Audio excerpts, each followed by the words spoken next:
Huyu Kasongo amekwama. Amefika mwisho. Amekataliwa Kisii, amekataliwa Western, amekataliwa Pwani, amekataliwa Nairobi.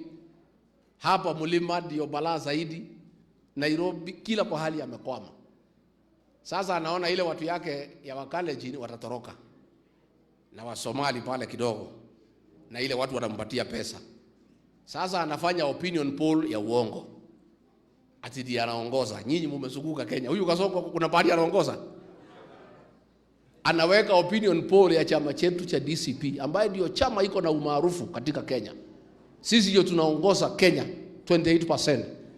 Anasema ati sisi tuko na 5%. Sisi tumeenda uchaguzi, tumeshinda kiti Narok. Chama mpya ya mwezi 6 Narok tumeshinda kiti. Tumekuja Nairobi Kariomagi tumeshinda kiti. Tumeenda Kakamega tumeshinda kiti. Huyu Kasongo anatengeneza opinion poll.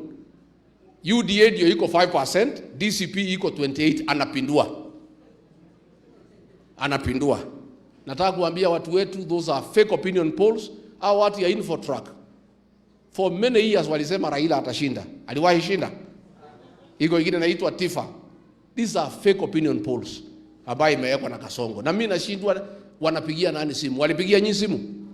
Walikuja kumuuliza? They are fake things inafanywa kwa kompyuta. Ndio Kasongo watu wake wale wa nyumbani ya Rift Valley wasiogope watoroke, na wale wanampatia pesa wafanye biashara. Wakiona hako chini sasa hizo wanaweka opinion polls to cheat the few people he is having. Ignore those opinion polls.